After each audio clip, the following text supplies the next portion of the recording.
Bonjour, je suis Jean-Louis Hennequin, je suis musicien et compositeur professionnel, issu d'une famille de musiciens classiques, ayant moi-même reçu une formation classique au Conservatoire de Strasbourg.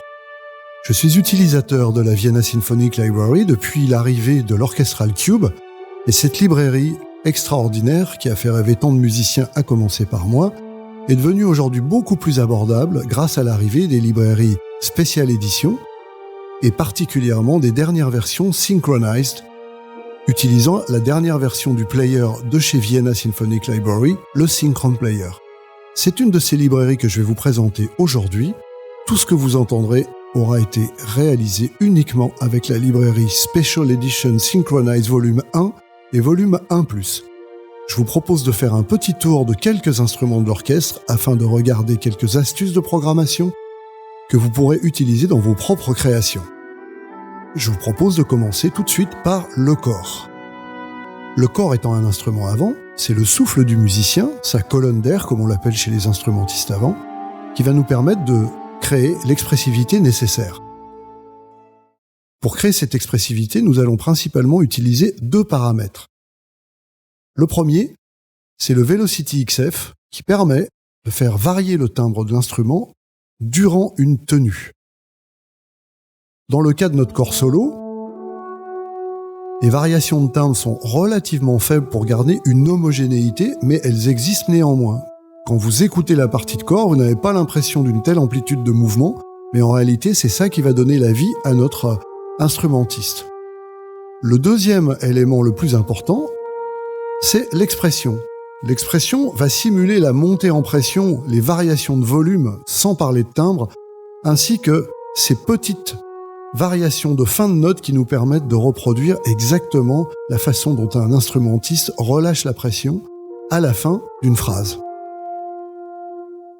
Nous allons également avoir d'autres paramètres qui vont nous permettre éventuellement d'affiner légèrement dans certains cas.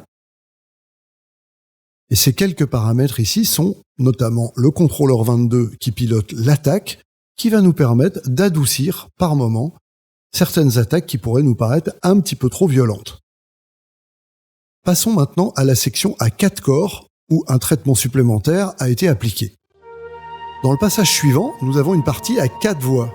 Donc il nous faut 4 corps solo et la librairie Special Edition n'en offrant qu'un.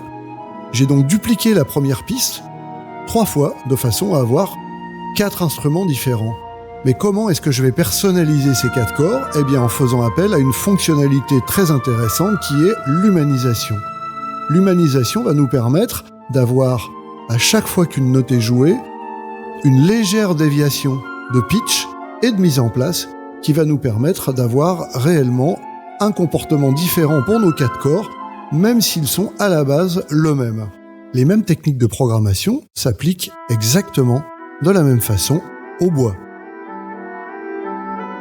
Expression, timbre. Penchons-nous en détail sur la flûte, puisque la flûte a un beau solo ici et que j'ai énormément travaillé sur le breath ici pour avoir les grandes variations de termes que j'avais besoin d'avoir.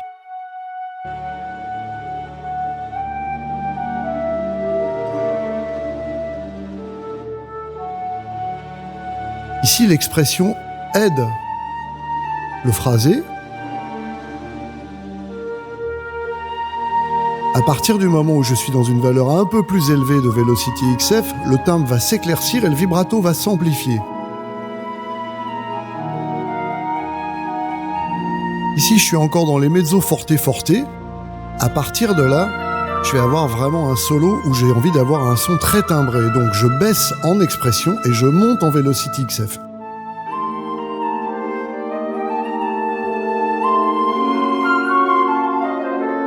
Ça me permet d'avoir un timbre très clair et l'expression est relativement faible puisque le timbre donne une sensation de volume supplémentaire que je compense pour que dans le mix général de mon orchestre, la flûte soit à sa vraie place. Ça me permet d'avoir à la fois un timbre très clair mais en même temps d'avoir un volume contrôlé.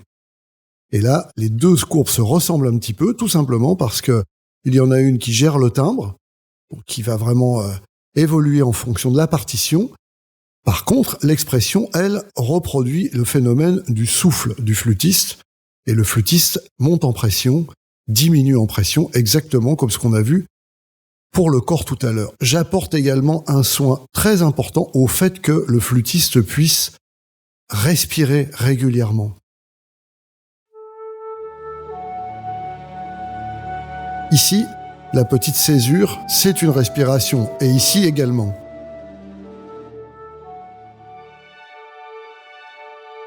Pour ce passage de cordes extrêmement doux, les mêmes principes de programmation s'appliquent, adaptés au violon.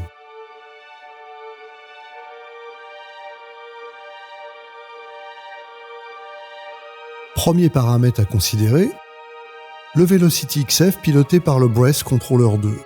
Je suis dans des valeurs extrêmement basses ici parce que je veux un triple pianissimo et un son le plus flûté possible. Mais dans ce passage, je ne vais pas m'arrêter à ces contrôleurs-là. Et les contrôleurs sont beaucoup plus nombreux ici, bien entendu. Donc le Breath, nous le connaissons déjà. L'expression, qui ici va me permettre de donner des mouvements naturels, bien entendu, mais également de compenser le très très faible niveau obtenu avec un Velocity XF proche de 0. À 0, le Velocity XF produit du son, mais il produit un son très très faible et très détimbré. Ici, nous passons en trémolo, et je reste dans des vélocités extrêmement basses. Nous irons voir tout à l'heure comment fonctionnent les K-Switch, puisque dans Logic, nous avons la chance d'utiliser les Articulation IDs et que les Articulation IDs de ce morceau sont livrés avec le fichier téléchargeable que vous trouverez sur le site de Vienna Symphonic Library. Parlons maintenant des autres contrôleurs que nous avons ici. Le contrôleur 22 me permet d'avoir des attaques beaucoup plus douces dans tout le passage Divisi. Le contrôleur 23 me permet de rallonger le release, c'est-à-dire d'augmenter l'effet de legato entre les différentes notes. Et enfin, le contrôleur 24 ici pilote le filtre. Le filtre est extrêmement intéressant puisque ce filtre nous permet d'adoucir le son et dans l'introduction, je m'en sers pour simuler les sourdines que je n'ai pas dans ma librairie volume 1 et volume 1 Extended. J'obtiens malgré tout un son très très doux qui ressemble pratiquement à de véritables sourdines. Parlons maintenant des Articulation IDs. Les Articulation IDs nous permettent de choisir quelle articulation dans le Vienna Synchron Player va être jouée.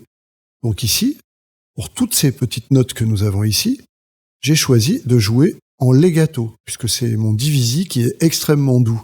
Mais à partir d'ici, ces notes qui apparaissent d'une autre couleur ont été jouées en sourdine trémolo.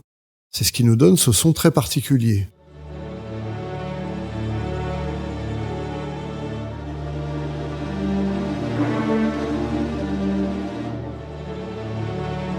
Les Articulation IDs sont une particularité de Logic. On retrouve le même système dans plusieurs autres logiciels. C'est vraiment la façon moderne d'utiliser les articulations dans une librairie telle que Vienna qui en comporte beaucoup.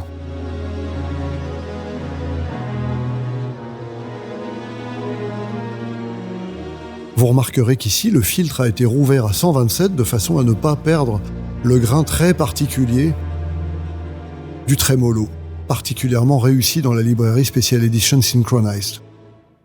Passons maintenant à la partie du thème.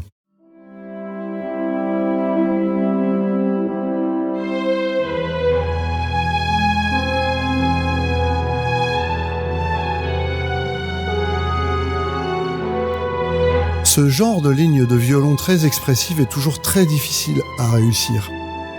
Et souvent, on réussit pas très bien parce qu'on oublie ce que c'est que la réalité d'un pupitre de violon. J'ai donc travaillé avec un enregistrement de référence et j'ai découvert notamment que le timbre restait toujours très tendu, très présent, et que donc mon Velocity XF, mon contrôleur 2, est toujours à fond pendant tout ce passage.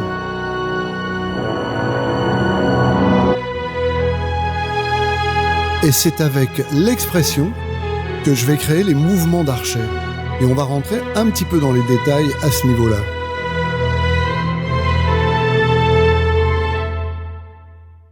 Revenons un petit peu au début et observons les mouvements de nos notes. Ici, j'ai à chaque fois que j'ai un certain nombre de notes, j'essaye de penser coup d'archet. Tout simplement ici, ces deux notes-là, pour moi, seraient attaquées poussées, donc avec un niveau relativement faible, avec une augmentation de la vitesse de l'archet ici qui arriverait sur cette note-là où on serait probablement en tiré. Et donc là, l'archet va revenir progressivement à la pointe pour repartir dans l'autre sens. Et donc j'essaye de recréer ces mouvements d'archet pour donner la vie, et c'est un des secrets de la programmation de cordes. Au passage, vous verrez que j'ai effectivement mis le timbre à 127 avec le Velocity XF pour avoir cette présence que j'ai trouvée dans mon enregistrement de référence et que je n'arrivais pas à recréer en faisant ma technique de programmation habituelle. Mais par contre, pour contrecarrer le côté un petit peu aigre et agressif que pourraient avoir les cordes en étant au maximum de leur Velocity XF, j'ai fermé le filtre à 75 pour récupérer une douceur qui m'a paru ressembler de plus près à mon enregistrement de référence. Mais il y a d'autres subtilités de programmation que je vous propose de regarder tout de suite, et elles se situent au niveau du Synchron Player.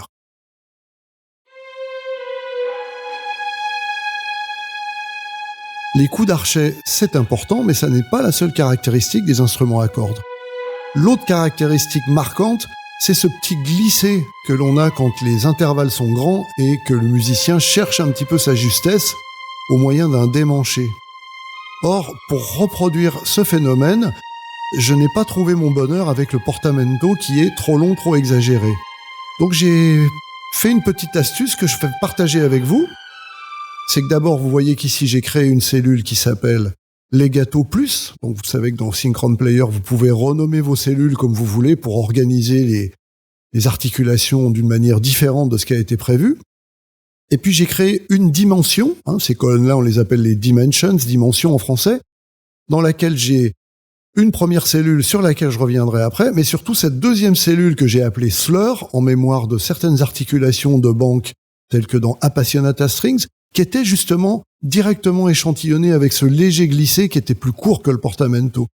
Et donc quand je vais dans le mode edit, vous allez découvrir la petite astuce, c'est que le slur, c'est bien mon articulation portamento, puisque j'en ai pas d'autre dans la librairie spéciale édition, mais j'ai appliqué un stretch, le stretch en temps réel disponible dans le Synchron Player, donc avec une valeur que j'ai cherchée pour avoir un glissé qui me paraisse naturel.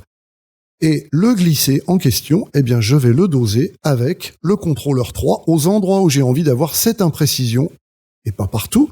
Je vais faire une petite automation du contrôleur 3 de façon à induire un petit peu de portamento dans le son legato. Voyez, vous l'avez entendu, au grand intervalle, je l'ai mis la sixte, un petit glissé, ce qui fait très naturel et ce que je n'aurais pas pu obtenir avec le portamento. Parlons maintenant de la dernière astuce qui est celle dans laquelle je vais pouvoir également marquer un petit peu plus mes reprises d'archet.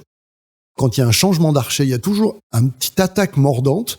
Et donc cette petite attaque mordante, ici également, j'ai créé une petite cellule marcato que j'ai renommée à ma façon. Dedans, j'ai mis une articulation qui, elle, est vraiment l'articulation legato d'origine. Mais j'ai rajouté un petit staccato que, lui, j'automatise avec le contrôleur 20.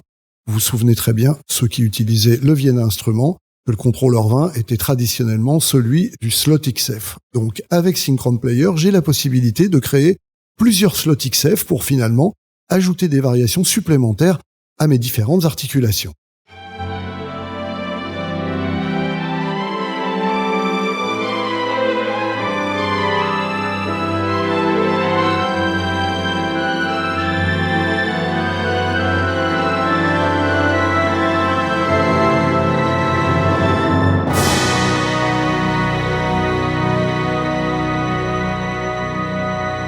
En utilisant ces quelques techniques de programmation simples et les quelques astuces que j'ai partagées avec vous aujourd'hui, vous devriez pouvoir arriver à obtenir des résultats spectaculaires, y compris avec un petit violon solo tel que celui-là.